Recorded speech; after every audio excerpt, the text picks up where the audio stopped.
What's going on, y'all? Let me know if you can hear me. We had a little technical glitch again. And if you can, then we will go ahead and get started. And since nobody said anything to the contrary, let's go ahead and kick it off. Uh, every 4th of July, we are told to focus on the things that are wrong with this country, the things that are wrong with America, or why we shouldn't bother to celebrate at all, why it's not worthy of celebration. But if we have forgotten what Independence Day was all about, it's time for a reminder. And today, we are going to go back to the source documents and rediscover the revolutionary ideas that changed the world and why it's still worth celebrating 250 years later. We're going to get after it right after this. Conservative media done right. You're listening to the SHR Media Network.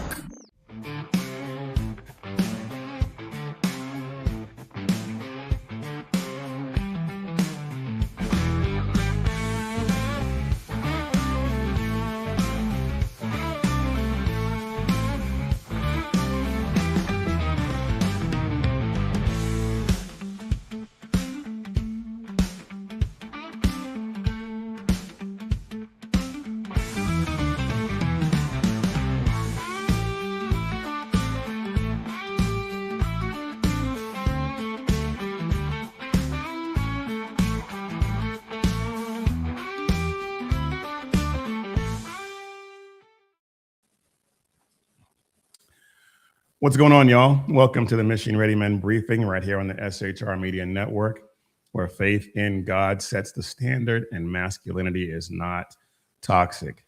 Today is Thursday, July 2nd, and we are about to celebrate the 250th anniversary of the birth of this great nation.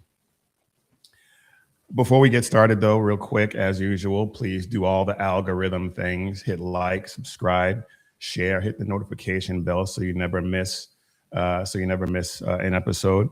Help us to break out of the chokehold that the big tech tyrants still seem to have us in, especially as we get into the 4th of July celebration and the midterms and all the rest of it. Every like, every click, every comment, every share, all of it, it all helps us out tremendously. And it also helps us out on our the Mission Ready Men briefing channel, the individual channel that we have. Same briefing, same content, just a different place to access it. So if you're not over there, please do me a favor and subscribe and do all the algorithm things there as well. Also, before we get started, something occurred to me today as I was responding to a post online. Islam has radicalized me, and I know that's people are going to clip that, but let me finish my point. I absolutely despise Islam. It's a death cult. It is an ideological framework that tells its followers how to conquer and enslave everyone else. And of course, they do it through violence, intimidation, conquest, everything that entails. It's sinful. And it is wholly incompatible with any civilized society. Now, if you notice, I did not say Muslims. My God commands me to love them. And that is a hard one to follow sometimes, but I do. I pray for them that they come out of that death cult, that madness. And it has radicalized me. And I've been radicalized really since 9/11. I mean, I read the Quran after that point, and I just came to absolutely despise Islam because of what they did. I really wanted to just put that out there. I'm not going to get into a whole bunch of a whole lot more of that today. Rest assured, we will be talking about that quite a bit after the holiday, because the Red-Green Alliance that has formed between the jihadists and the communists, that has emerged as a very serious threat to this country, a very serious threat. Islam itself is a threat. Communism is a threat. And those two have joined forces. And we got to stop it. And so as I was responding to a particular comment that occurred to me, I just wanted to get that out there and set the stage and let y'all know that it's coming. It's coming. But anyway, let's go ahead and get into the actual topic of the day. And as I said at the top, we are about to celebrate the 250th anniversary of this great country. 56 men in Philadelphia declared independence from the largest, most powerful empire in the world at that time. And the Declaration of Independence was born. I know it's tough to read on that screen, but the Declaration of Independence starts, "We hold these truths to be self-evident, that all men are created equal, that they are endowed by their creator." And the left says that we're not a Christian nation, but we'll come back to that. "With certain unalienable rights, that among these are life, liberty, and the pursuit of happiness. To secure these rights, governments are instituted among men, deriving their just powers from the consent of the governed, that whenever any form of government becomes destructive to these ends, it is the right of the people to alter or abolish it and institute a new government." They didn't ask politely. They didn't go hat in hand. They declared under heaven that tyranny had forfeited its legitimacy. Period. End of story. Now, this is the 250th anniversary. I was a little guy when the 200th hit. And of course, I was far too young to appreciate what this country was at that time. But my dad made sure to teach me throughout my childhood. And so now at the 250th, I have an appreciation that unfortunately I think has escaped a lot of the younger generations because they weren't taught what it really means. They weren't taught anything about it, and they may have been raised by some left-wing lunatics who taught them the exact opposite of what I was taught and what a lot of us were taught. But the principles that we were founded on, they weren't invented in a vacuum. They drew from biblical ideas of human dignity, natural law, and limited government. The colonists before the war had tried petition after petition, and the king's response was more troops, more taxes, more control. Now, modern leftists may balk at at troops. They don't really like the military, but you know that they love taxes and they love control. And if they feel like they can use troops to get more taxes and more control, you better believe that they will hold their nose and do it. And maybe not even hold their nose because of the thought of of more taxes, more of your money, and more control. But those 56 men, they laid the foundation for a nation built on the consent of the governed, religious liberty, and the radical idea, at least it's radical to a lot of people these days, that rights come from the Creator, not the crown, not man. And it inspired generations of men. It drew in immigrants who came here legally, and it powered unprecedented innovation and prosperity. Unprecedented. And it unleashed what would become the greatest country this world has ever seen. And something that a lot of people don't know, and I read about this and I learned about this a long time ago, but it's one of those things that if you don't think about it, it escapes you. And I rediscovered it not too long ago. And it's the Treaty of Paris in 1783. And after 8 years of war, and the peace treaty was signed on September 3rd of 1783, and it formally ended the conflict and secured American independence. Britain, as a result of this treaty, recognized the United States as a free and sovereign, independent states, and it established its boundaries. And one of the things that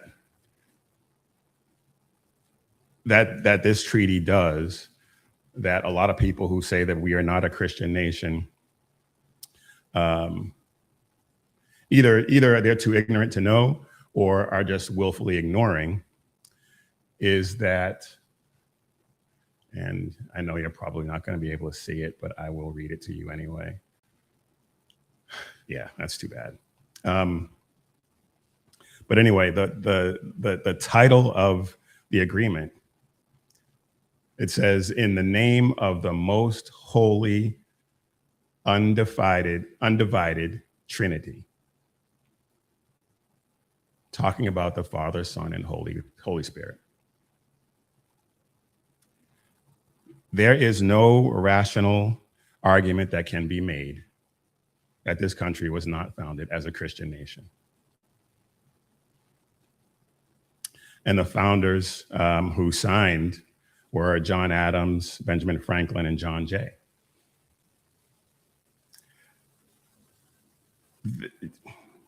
You can try to tell me, you can try to convince people that we were not founded on Judeo-Christian values, that we were not founded as a Christian nation, but you would be completely 100% wrong. You would. And the treaty continues to note that it having pleased the divine providence to dispose the hearts of the parties towards peace. It doesn't get much clearer than that. That's not generic boilerplate treaty language. This was the formal international document that formed, or that recognized the new United States as a sovereign nation. And it explicitly invoked the Trinity. It explicitly invoked Christian language and was founded as a Christian nation. The people, the generation that fought for and won independence from Great Britain operated within a Christian cultural framework. I mean, it was obvious in the documents.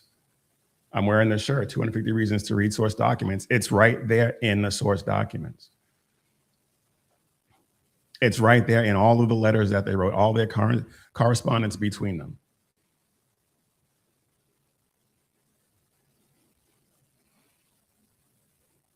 And to try and convince us now that that's not the case is just foolish. And and anyone who has any familiarity with the actual history will look at you like you have 6 heads, because it's just not true. Now, there are people who have expressed unease about celebrating the birth of this country because in the grievances in the Declaration of Independence, the grievances against the king, the last one, it references the merciless Indian savages on the frontiers. And I don't think I actually have that pulled up. But there's a historical context to that. The grievance accused the king of inciting the Indians by raiding and arming the tribes to attack the colonists, stirring domestic insurrections, I believe is some of the language in Lord Dunmore's proclamation. And frontier warfare at that time was brutal on both sides. But the Brits were trying to prevent the United States or the colonists from expanding. And there were a whole host of reasons for that. And so they wanted to try and protect their investment, basically, in the colonies. They didn't want to lose it. So they were doing everything they could to stop its expansion. And the native tribes had their own reasons, their own strategic reasons for doing this as well. And yes, the language of savages is jarring today for some people who aren't familiar with it and who don't appreciate the history. But it doesn't take away from the document's principles and the good that flowed from this document and all the subsequent documents. It doesn't negate the good for the world that this country has become. And just to be clear, the tribes that the colonists clashed with during that time, they conducted warfare in some of the most brutal and savage ways that the British and the colonists, they just weren't used to. They just were not used to that. So these left-wing lunatics who hate the United States, they would rather rewrite or just reject the history and reject the birthday altogether than contend with the miracle that followed and that flowed from it.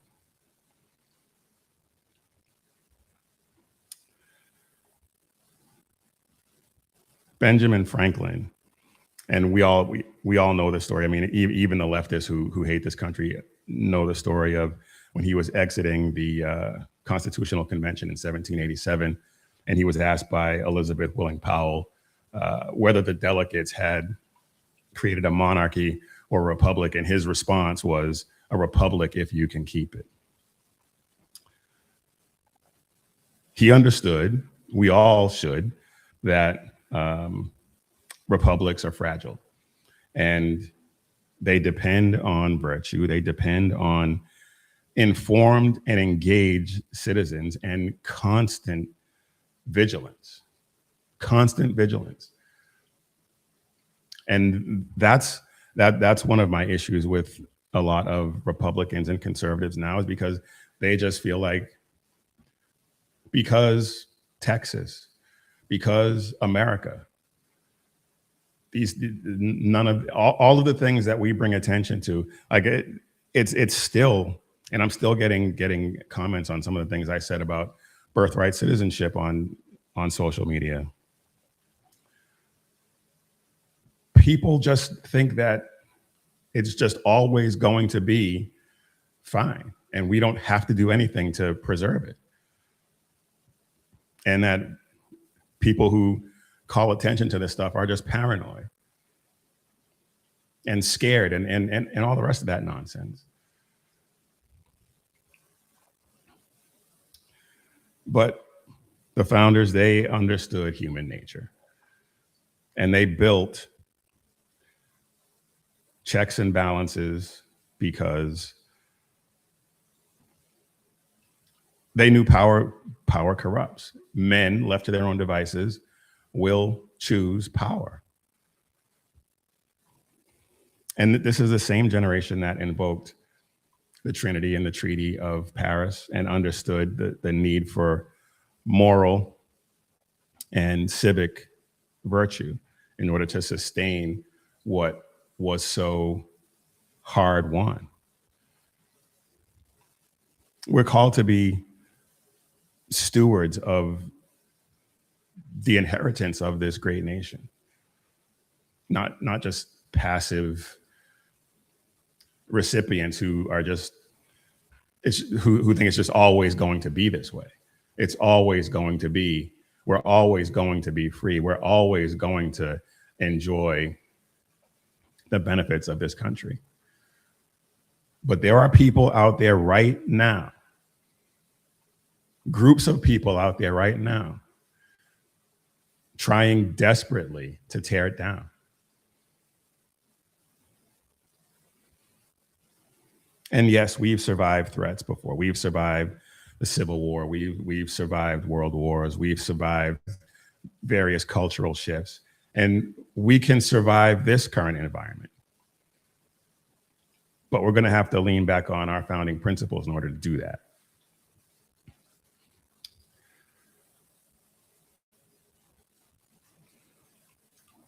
We are a nation that is tremendously blessed. We have people from every background who can worship freely, and unfortunately, that does include Muslims. I suspect that if the founding fathers understood or could see into the future how stupid some of us would become, because they dealt with the threat of Muslims back then. Our Navy was formed because of it. And I think that if they thought that we would become so ridiculous in our thinking that we would just allow Islam to take over, they probably would have written something to prevent that. But nevertheless, here we are. But people can worship freely. They can speak freely. They're free to build something on their own, to innovate. There's economic mobility, innovation that lifted billions out of poverty, made the US the destination for people, which is why so many people are trying to come here. We have the rule of law, constitutional limits, however imperfectly applied, admittedly, but they still protect the individual more than any other system in the history of the world. And we have a culture that values rugged individualism, at its best anyway, individual responsibility alongside community engagement. And the founders explicitly tied the creator and divine providence to that, as seen in the Declaration of Independence and the Treaty of Paris. And I talk about this often. BZ talks about it all the time. And let's just listen to somebody far more eloquent than I explain this. Our founding fathers here in this country brought about the only true revolution that has ever taken place in man's history. Every other revolution simply exchanged one set of rulers for another set of rulers. But only here did that little band of men so advanced beyond their time that the world has never seen their like since, evolve the idea that you and I have within ourselves the God-given right and the ability to determine our own destiny. But freedom is never more than one generation away from extinction. We didn't pass it on to our children in the bloodstream. The only way they can inherit the freedom we have known is if we fight for it, protect it, defend it, and then hand it to them with the well-taught lessons of how they in their lifetime must do the same. And if you and I don't do this, then you and I may well spend our sunset years telling our children and our children's children what it once was like in America when men were free.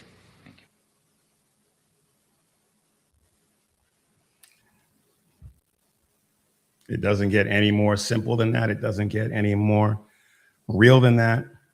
And that message needs to resonate with us more than ever right now.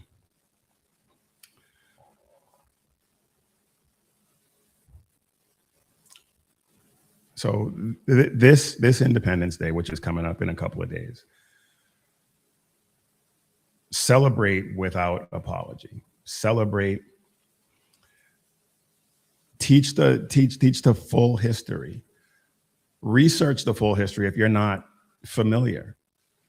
If some of the things that if you weren't aware of the Treaty of Paris or whatever the case may be, learn it, teach it, the full history. Yes, we know that our history is riddled with mistakes. Our history is riddled with atrocities that we wish didn't happen, but they did, but they are a part of our history. And we need to teach it and we need to know it. All the imperfections. But part of that history is the idea that Christianity was explicitly part of the language and part of the ideology of the founders and the founding documents. We need to know that. We need to teach the future generations that. And then,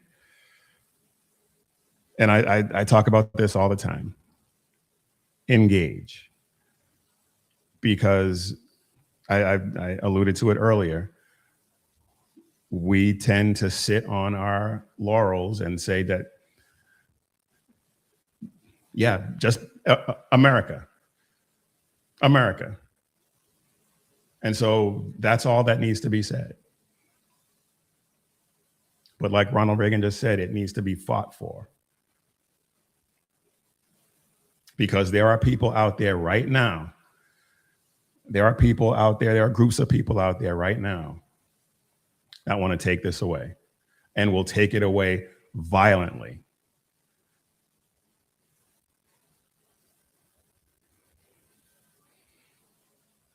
We have been given a republic, and by God's grace and our vigilance, we can keep it.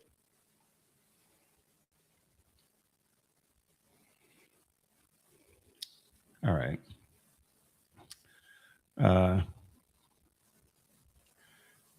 We're actually going to stick with this theme of Independence Day, but it's going to be a little different than what you may have been used to. But first, we are going to get a word in from our sponsor, and our sponsor for today's show is SHR Media. This is going to be the last show for the Mission Ready Men briefing before the July 4th holiday. And it is, as we have already talked about, the 250th anniversary of the birth of this great nation. And that's why I lean so heavily on source documents. And I'm wearing the t-shirt, 250 Reasons to Read Source Documents. You can find that in the SHR shop. And so over at the SHR shop, you can grab this tee, all of the merch from all the guys' shows. And this is a limited edition tee, so be sure to pick yours up. And check out all the merch for all the guys' different shows, and celebrate liberty the right way. Visit shrmedia.com, click on the banner at the top. That'll bring you right to the shop, and you can check out all of the designs that we have there. All right, so we talked about our Independence Day. And as the United States gears up for this fantastic 250th birthday celebration, Minneapolis and some other cities around the country have different ideas. Jacob Fry, among them, he thinks that Somali Independence Day, he said that is one of his favorite days. Let's listen to this fool.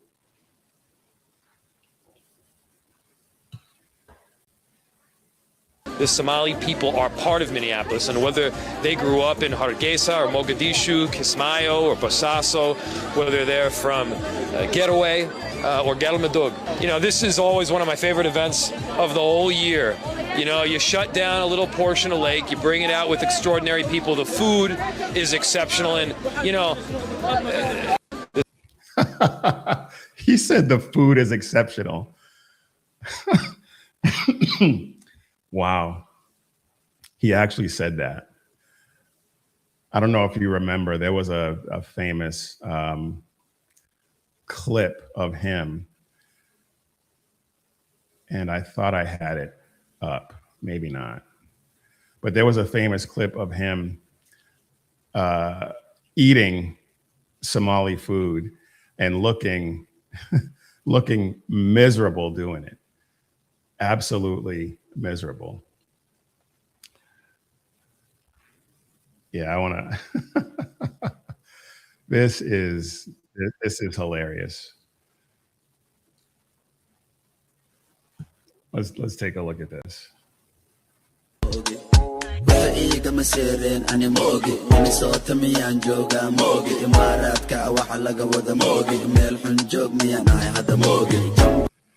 He looks absolutely miserable.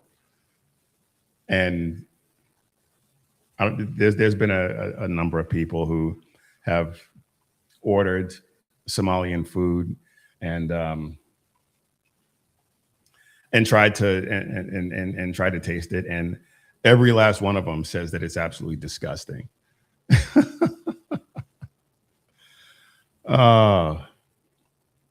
Nothing says we the people like elected leaders flying the flag of a country that hates us at the same time that we're supposed to be celebrating our own independence and our own patriotism. But it's not just him in Minneapolis. It's actually a bunch of leftist-run cities. These people absolutely hate America. They hate us. They hate everything it stands for. Well, not just celebrating, but honoring and remembering and ushering in the future. Some citizens are furious that Democrat leaders are celebrating another country's Independence Day. Cities including Boston, Buffalo, Minneapolis are flying the Somali flag. Now, is any of those cities that she listed, is anyone surprised? Is anyone surprised? I'm not. But let's continue. This is Outnumbered. I'm Harris Faulkner, here with my co-hosts Emily Campagno and Kayleigh McEnany. Also joining us today, Kennedy, host of the Kennedy Saves the World World podcast. And Dakota Meyer is here, Medal of Honor recipient and our friend. Well, we've been tracking a number of Democrat-led cities that have appeared to put America's 250th birthday on the back burner. Buffalo held a celebration for Somali Independence Day, flying the country's flag at City Hall.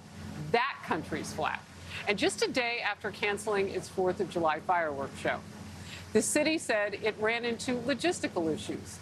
In Boston, Democrat Mayor Michelle Wu also celebrated Somalia weeks after she proposed cutting nearly $1 million from veteran services. That is so unpatriotic. Wu eventually restored the funding after fierce.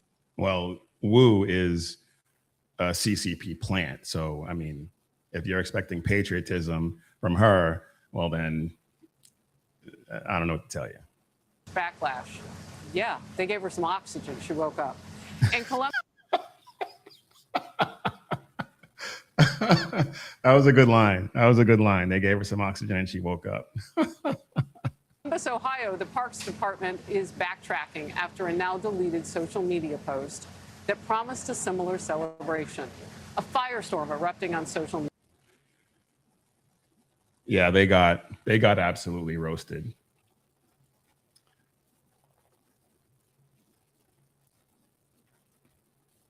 These people, they hate us.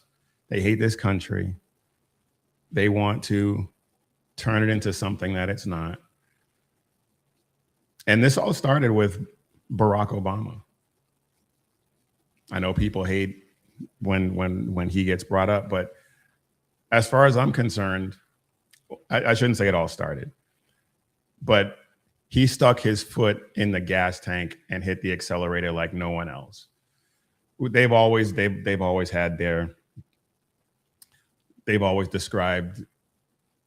the right as fascists and Nazis and all the rest of it. I mean, George Bush, I remember it when George Bush, the second, that was when I really started following politics closely. And they were calling him a Nazi and a fascist back then.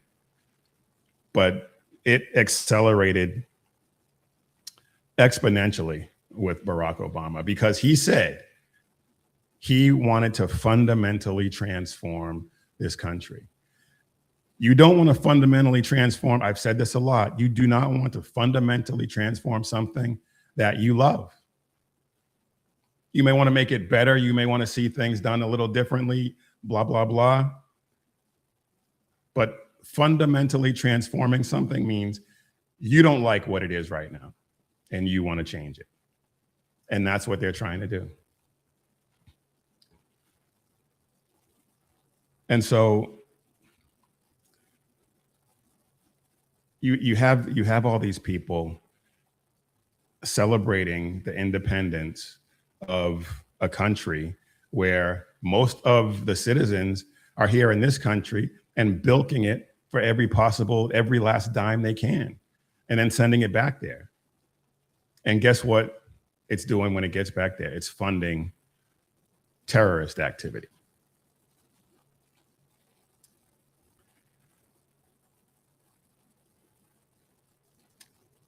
Yeah, Jacob Fry, Michelle Wu, the mayor of Buffalo, whatever his name is. These people hate us. They hate you. And one thing about this, though, one thing about this is that it has given us some of the absolute best memes. And this one, it's posted on Wokeness's X feed, but I saw it first on the Not the Bee website. And this was absolutely hilarious. Check this out.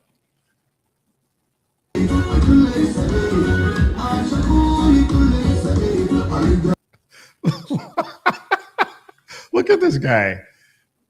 He has no idea what's going on. This is hilarious. Yep, that's me. You're probably wondering how I ended up in this situation. I am wondering how he ended up in that situation, but however it is, I'm glad he's there because this meme is, this is going to be one of the best memes ever. Between this and all the Sophie Cunningham stuff,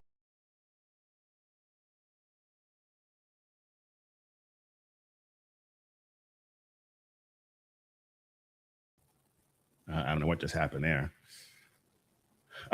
This has been some of the best entertainment on on the internet.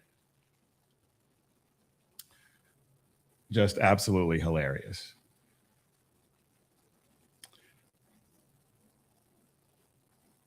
And it shouldn't be lost on us that Somali Independence, they celebrate it right around the same time that we celebrate our independence, even though they're not independent, they're completely dependent on us. But that's a whole other story. But this country, our 250th anniversary, we were born in revolution against the most powerful empire in the world, built on individual rights, built on self-reliance, rugged individualism, e pluribus unum, out of many, one nation. Meanwhile, these blue, ridiculous blue cities and these blue left-wing lunatic politicians are celebrating happy Somali Independence Day, raising the Somali flag on City Hall.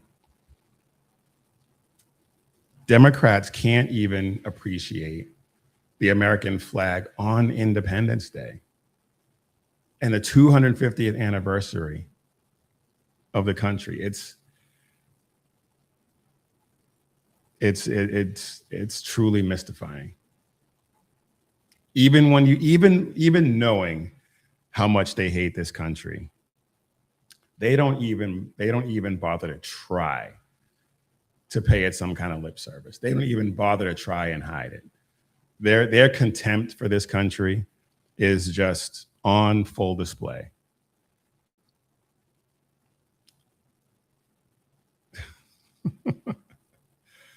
On full display.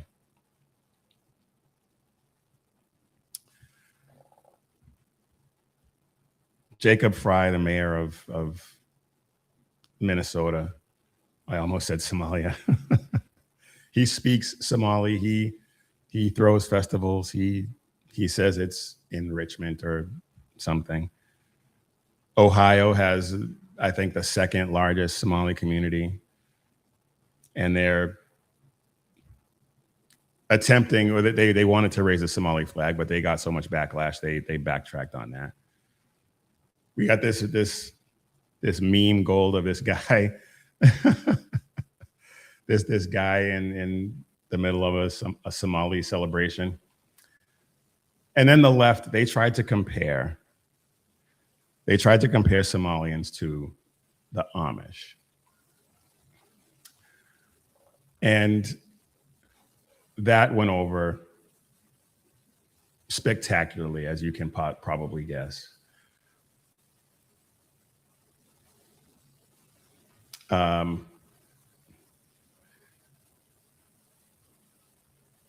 Yeah, here we go.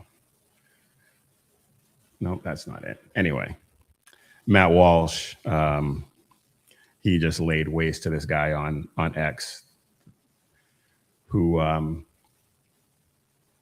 tried to say that the Amish were the same or in any way similar to the Somali community. And just to the Amish are 100% Americans. There are no Amish immigrants in the United States. Amish people are as American as it can possibly get. They are a net benefit to this country. They don't suck the welfare system dry. They don't bilk their communities out of billions of dollars to send it to another country. They are self-sustaining, self-sufficient. They don't use, like I said, they're a net benefit. They don't use the resources that the Somalis use in their communities.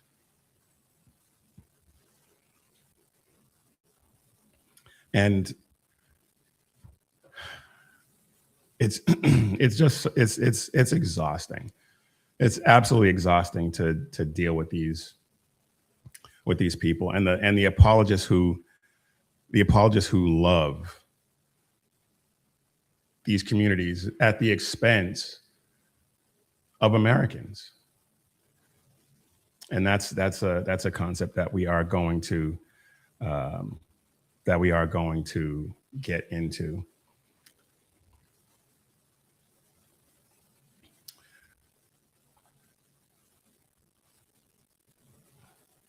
Somebody said, what benefit is the benefits of the Amish? Well, like I said, they don't drain the coffers of their communities and send that money to some other country that hates us, that is funding terrorism. That's probably the biggest difference.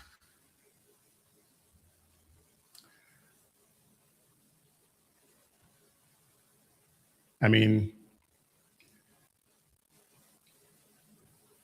they're not immigrants. Their families are self-sustaining.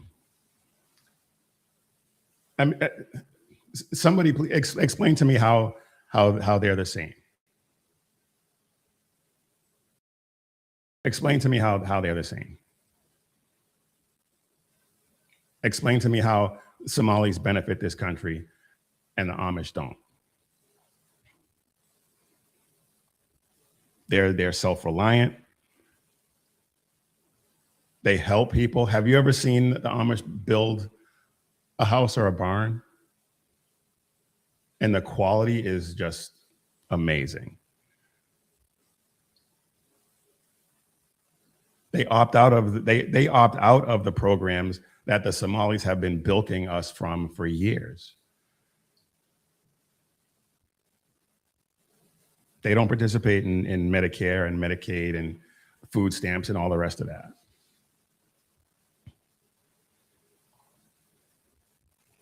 So they may not be completely separate from the rest of society, but they're not a drain on it.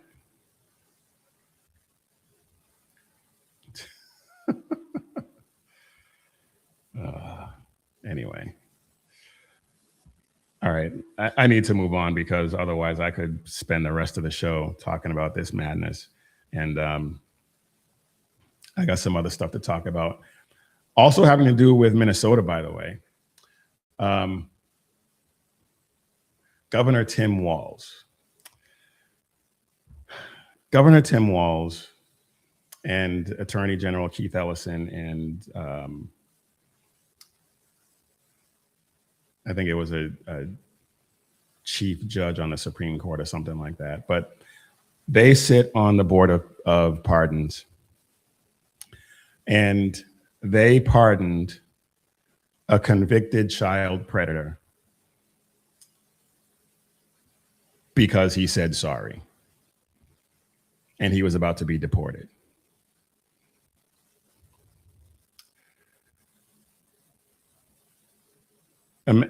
Imagine somebody who is convicted of repeatedly sexually assaulting a 10-year-old girl. Convicted, set to be deported. And then Tim Walz and his band of lunatics decided to pardon him. He's a Laotian national who entered the U.S. as a child refugee, convicted in 2006 of first-degree criminal sexual assault of a 10-year-old girl.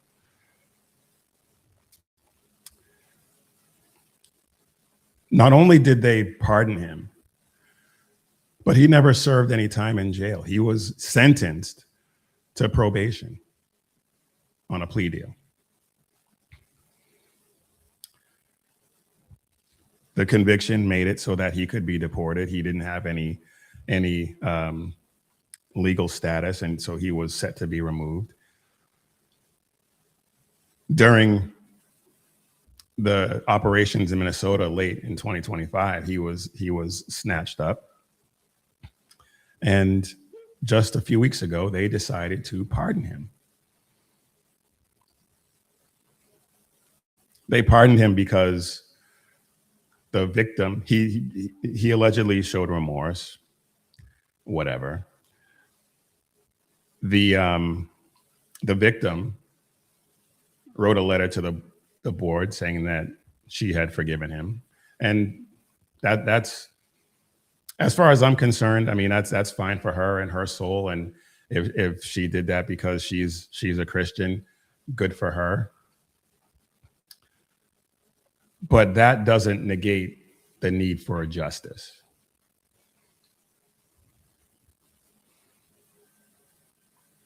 The prosecutors did oppose it, but the pardon basically clears the way for him to stay in this country, because it basically wipes the conviction off of his record.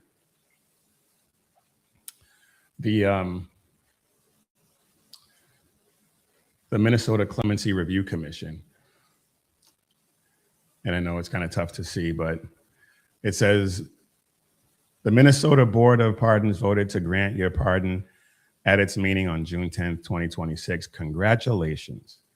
We will send an official pardon certificate to you in the coming weeks. The certificate will be filed with the district court where you were convicted. A granted pardon sets aside the conviction and purges it from your criminal record. Once the certificate has been signed, you are not required to disclose the conviction at any time or place other than in a judicial proceeding or during a licensing process for peace officers. It's as if it didn't happen.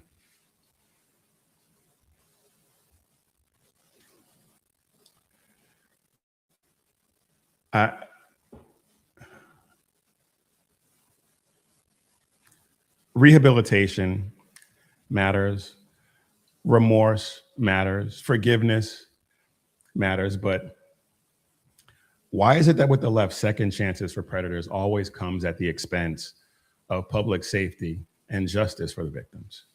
Why? It nullifies, it completely wipes away any legal consequences.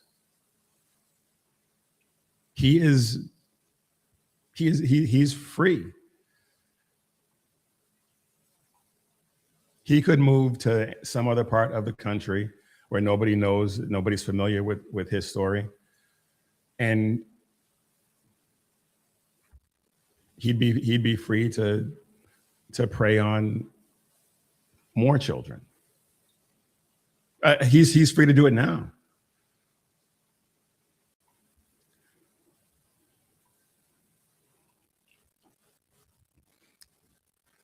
And people are saying, well, because he showed remorse and because the victim said that she's forgiven him and is at peace, that's why they did it. But the fact that he got probation and didn't serve any time, I mean, that's a light sentence that is a miscarriage of justice as far as I'm concerned. He should still be in jail, but he's got a family and a bunch of kids now because he was able to walk free. And what's he doing with the kids he's got?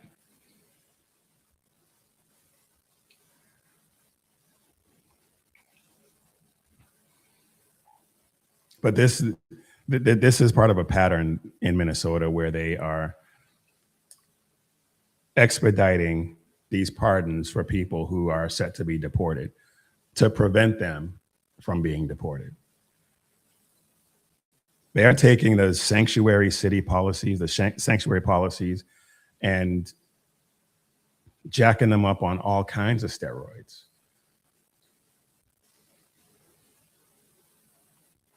And it's just part of their effort to undermine federal immigration and enforcement.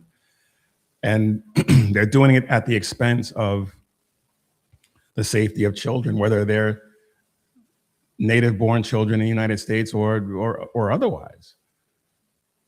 All children are at risk when they let these predators out on the street.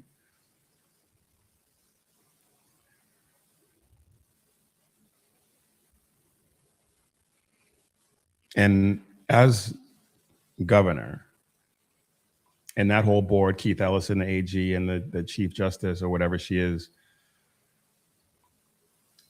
they're pardoning rapists to thwart deportation efforts. I mean, how sick is that? How absolutely sick is that? They're forgiving these predators more readily than they're protecting children. And I mean, we know beyond any shadow of a doubt, protecting citizens of this country is the least of their priorities, which we're going to get into a little bit later. But this isn't compassion. This is depraved indifference. At least depraved indifference. And let me tell you something. I do not want to hear another word about people who support Trump protecting a pedophile. When the guy that those people voted for VP just pardoned a convicted rapist, a convicted child predator, and then expunged his record so that he could be free to do it all over again. So that I already had no respect for that line of argumentation, but I just don't want to hear it anymore. It means absolutely nothing. Trump turned in Epstein because he heard rumors that he was a creep. Tim Walz just turned this guy loose. Big, huge difference.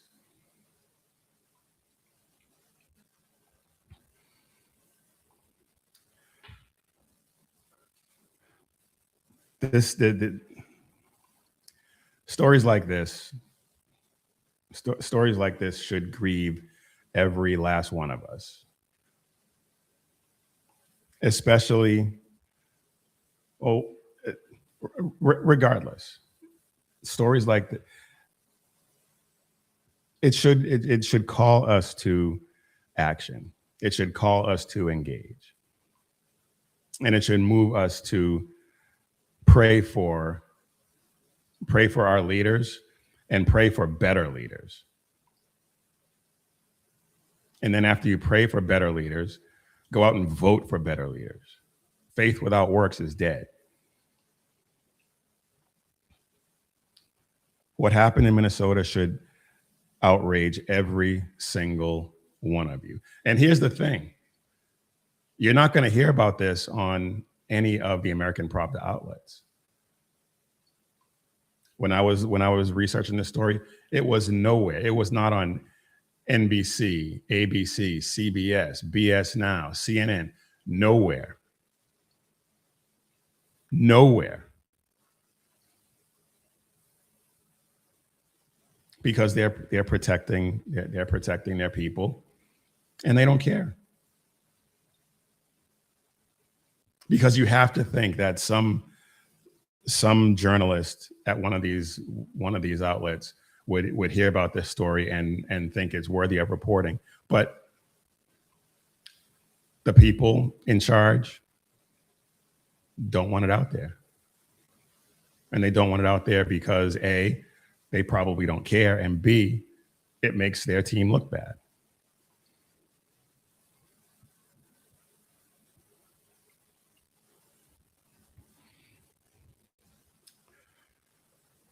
All right, I said that we were going to talk about another way that they refuse to protect children, protect American citizens. And this story is just as heartbreaking. And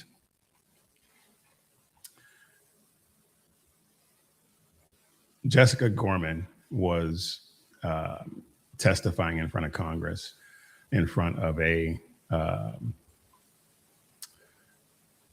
she was testifying in a committee, a hearing about sanctuary policies. And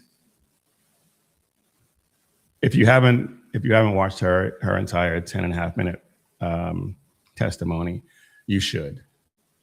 You should, because it's powerful and it's heartbreaking and infuriating. Because just like the murder of her daughter, Sheridan Gorman, it was preventable. It was completely preventable. And you can go down the list of all of the citizens who have been killed in all various manner by illegal aliens. Drunk driving, stabbing, shooting, rape and dismemberment. You name it. You name it, and these illegal aliens have done it to American citizens. And the people in charge do not seem to care.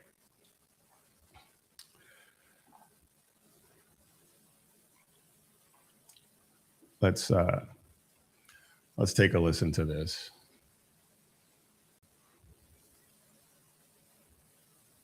Hi, my name is Sheridan Gorman. My name is Jessica Gorman. I'm the mother of Sheridan Grace Gorman. Sheridan was 18 years old. She was a freshman at Loyola University, Chicago. She was beautiful. She was funny, faithful, loving, full of plans to build something with her life. On March 19th, Sheridan went with friends to the lakefront in Chicago because they hoped they might see the northern lights. She never saw those lights. The man accused of murdering my daughter is Jose Medina, an illegal immigrant from Venezuela who should not have even been in this country. And even after committing a crime and having an outstanding warrant, he was left on the streets of Chicago to murder my innocent American child. But this story, it's not about him. This story is about my Sheridan.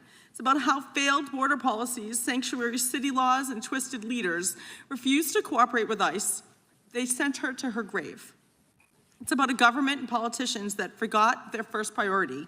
And the question before this committee is painfully simple.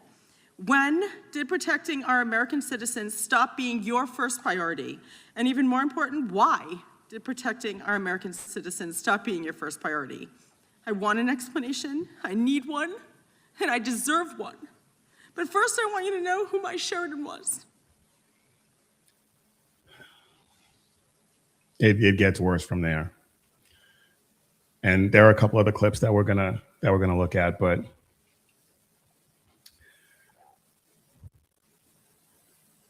she asked a legitimate question. When did protecting American citizens stop being their priority? Honestly, I don't know when it happened, but we know that it did. It's obvious. There are any number of websites where you can go and track how many Americans have been killed by illegal aliens, and the numbers are staggering, absolutely staggering.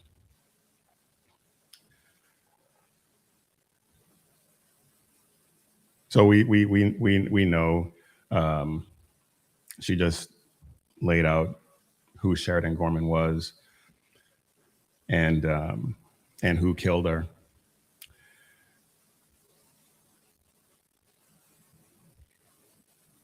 And her story is not unique. Her story is not unique. And every story like it is equally as horrific as the last. And let me just, it's amazing to me.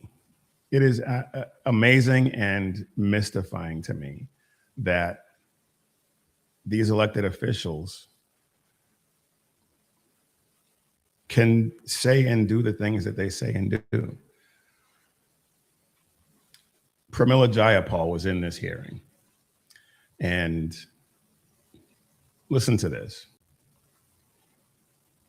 Unfortunately, this hearing is, it's the fourth time in this committee that we've had a hearing on sanctuary cities, the fourth time. And there's many other things that we could be doing other than this. Unfortunately. Yeah, like passing laws to outlaw sanctuary policies. That's one thing that comes to mind that you could be doing. But you won't, because that undermines your ability to import votes. That's why they're doing it. That's why they don't care.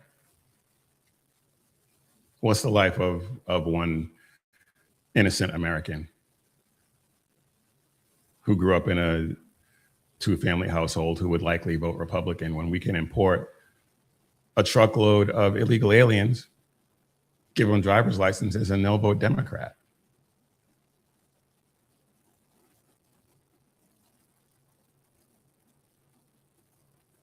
Pramila Jayapal, among others, is a vile, absolutely vile human being for saying that.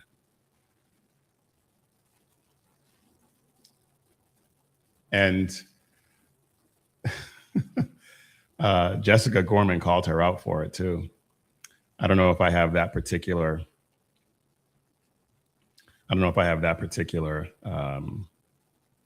bit queued up, because there was a lot to get through between her testimony and some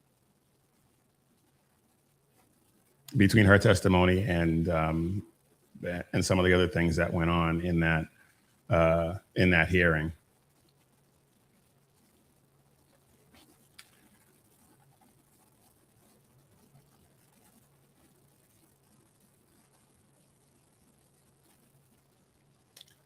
But let's take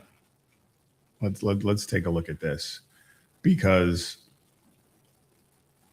Mike Lawler, he had a good, actually, no, before we get to that, let's do this,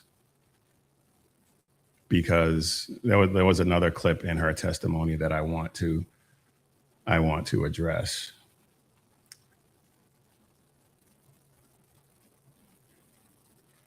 So let's go ahead and pull this back up.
No, she probably won't ever understand. I don't think any of us will ever understand.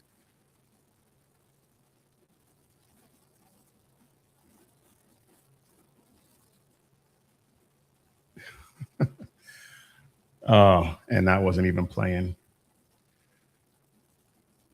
Wow. Okay. Well, I'm not going to play it again. I don't know if you could hear it. I hope you could.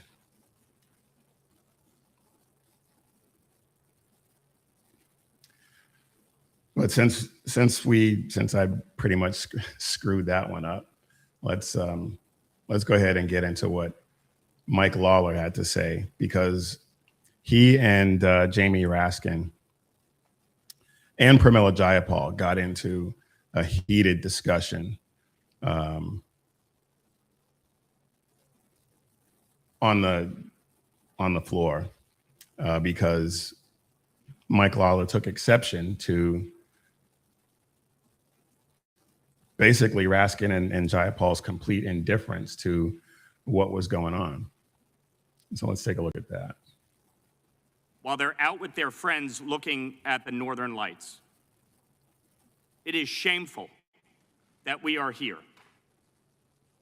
Not because this is the fourth hearing, but because we need to have 4 hearings to make people understand the real life consequences of the disastrous sanctuary city policies. So while some of my colleagues may not want to hear the truth, the same outrage you feel about Renee Good and Alex Preddy, you should feel about Sheridan Gorman and Laken Riley and every Angel family in this country. I do feel that outrage. You do not. Because if you did, you would not support sanctuary jurisdiction. Do you feel the outrage about Alex Preddy and Renee Good? You should be ashamed. Okay, there's a little bit more to talk about, but he asked him if he felt any anger about Alex Preddy and Michelle Good. No,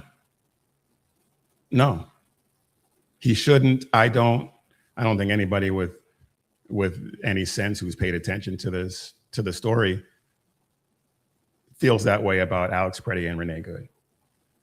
Sheridan Gorman and the other victims of these illegal aliens, they were out minding their business in the wrong places at the wrong times.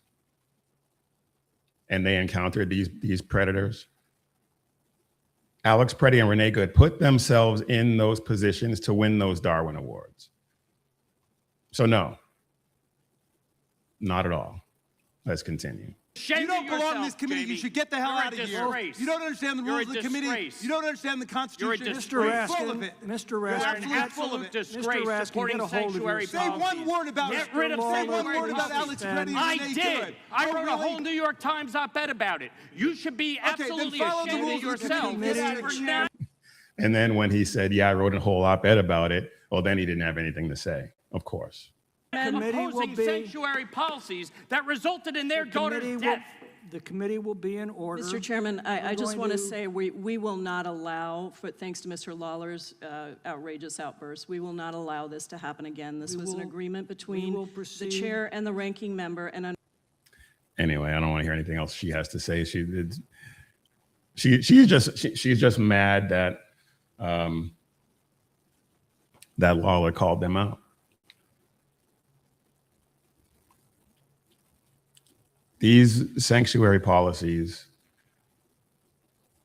are deadly. They have deadly consequences.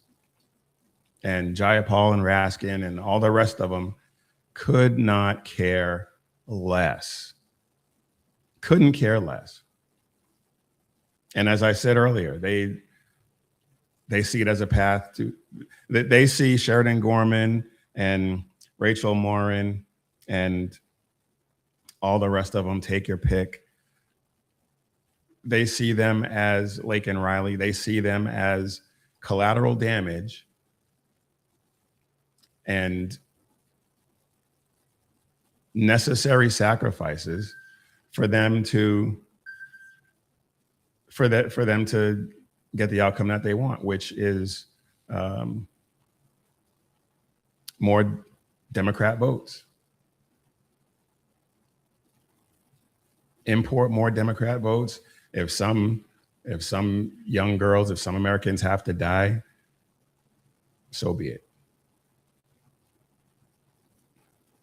That sounds harsh, but What other explanation is there? There's no other explanation, rational or otherwise, why they would be so willy-nilly with immigration, why they would be so footloose and fancy-free with letting all these people stay in this country. President Trump has shut down the border, yes. We still have entirely too many illegal aliens here.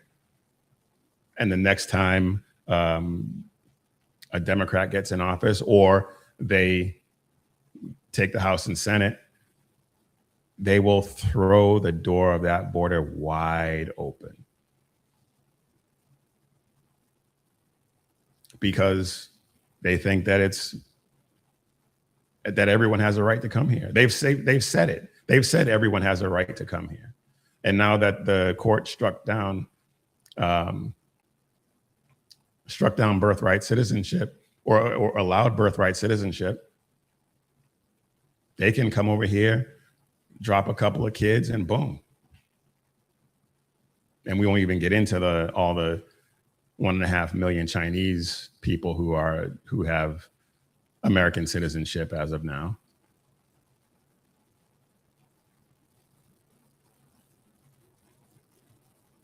That's why Sheridan Gorman's life doesn't mean anything to them. That's why Laken Riley's life doesn't mean anything to them. That's why Jocelyn Nungare's life doesn't mean anything to them.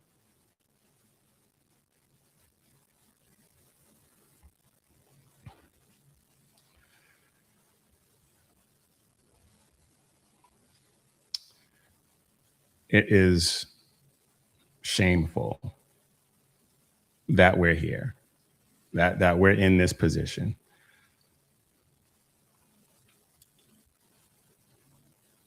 Jessica Gorman and the other Angel families and Americans in general who see this and see it for what it is, we're just asking them to protect American citizens.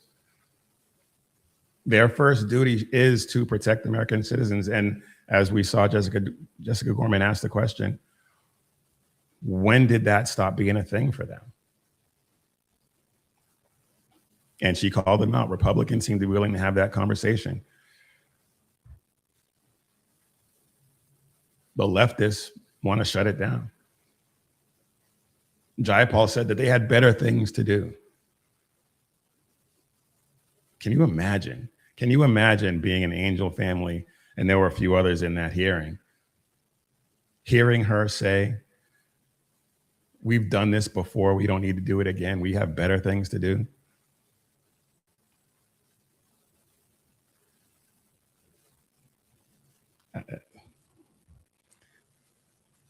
Mind-boggling that these people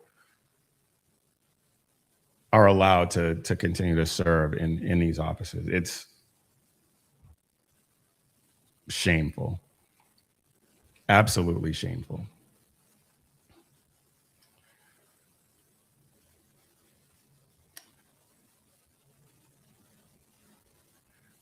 There was one other thing I wanted to get into, but I don't think we're going to have time. But we'll get into it next time. So I guess we're going to get out of here a little bit early today. You have been watching or listening to the Mission Ready Men briefing right here on the SHR Media Network, where you can catch our good friend Sackhead Sean with the Edge of Liberty every Monday and Wednesday at 11 p.m. Eastern, 8 p.m. Pacific. Jersey Joe, the Reaver of Common Sense, every Monday and Friday at 9 p.m. Eastern, 6 p.m. Pacific. Those guys have been off for a little bit. I believe Sean will be back shortly, and Jersey Joe should be back shortly after that, from what I understand. And then we have BZ in the Berserk Bobcat Saloon. The saloon is open tonight. He will be on in about 40 minutes from now, so be sure to check him out. He's got a banger of a show lined up, so you need to check it out. And then we have Lyle Armstrong with Beer and Bullstein every Friday and Saturday at 7 p.m. Eastern, 4 p.m. Pacific. I'm not sure.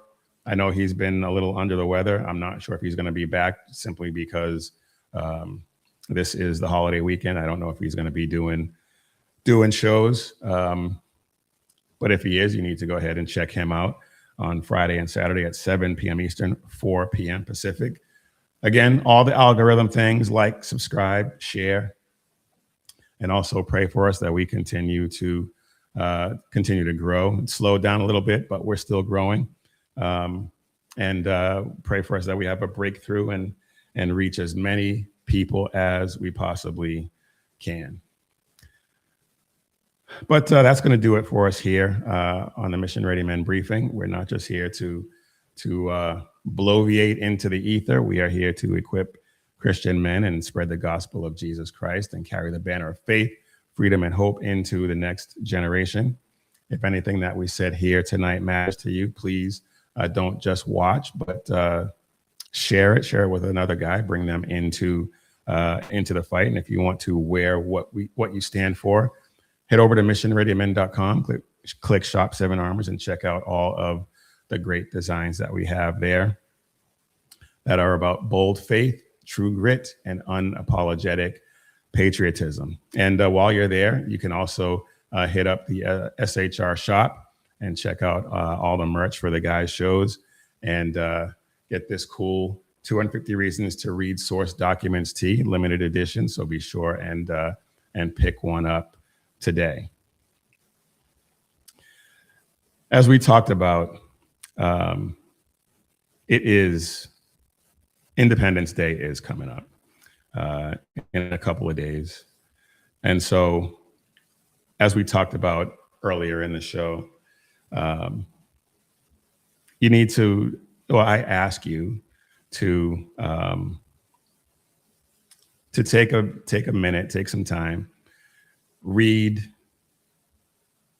the source documents, read the Declaration of Independence, read the Constitution, familiarize yourself with the history of this great country.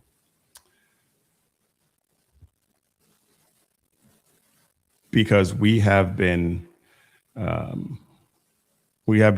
given a great nation, a great republic, and it's not perfect.